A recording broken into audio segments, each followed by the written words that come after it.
So today we are going to make kebab, or at least something that's very similar to kebab, but doesn't take 2 days to make it. We are going to use some tricks to make our dish in only 10 minutes.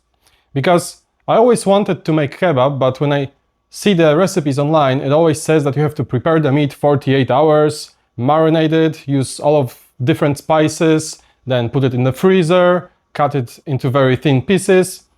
We're not going to do that. We don't have so much time to spend in the kitchen. So we are just going to make our recipe like student friendly, busy people friendly, and it's actually going to be quite healthy because we are going to use very high quality ingredients. So let's do it. And of course we're starting with beef. I suggest you buy something like ribeye or chuck steak. You can also use ground beef. Personally, I don't like chicken, but if you don't have access to high quality beef or you don't like beef, you can also try that with chicken. Just let me know in the comments if it tastes good. You can use any vegetables of your choice, but the real secret of this meal is using hummus, which will give us the ground cumin kebab taste we are looking for. Other vegetables like onion or tomato are okay, but for the love of God, don't use corn. Speaking of corn, I was really disappointed because I couldn't find my favorite lavash. I went to 5 different shops to buy it, but the only thing I could get was the normal tortilla and some sort of Italian flatbread. As you can see, I'm preparing the steak, and as I promised, you remember, in every video there should be at least one accident. So the kebab meat is usually beef mixed with some sort of lamb tallow, but I couldn't find it anywhere, so I just settled for regular beef tallow. Now the Italian flatbread, I'm quite confused on how to use it, and obviously I'm not reading any instructions, as you'll see in a second, was a very big mistake. For a Polish twist, pickles are highly recommended. Now I'm spreading the hummus evenly, and this ingredient is actually going to add some moisture, so we don't need sauce too much.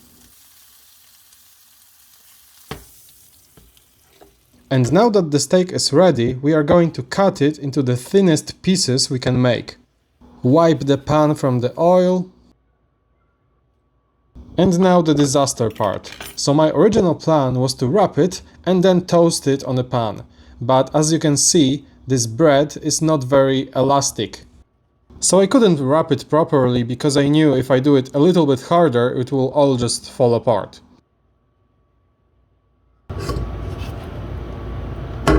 So I go back to the drawing board, read the instructions, and it turns out that I have to toast the bread first.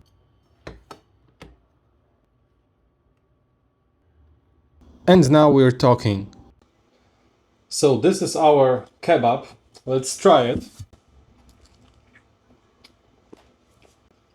First bite, not too much meat, not too much ingredients actually.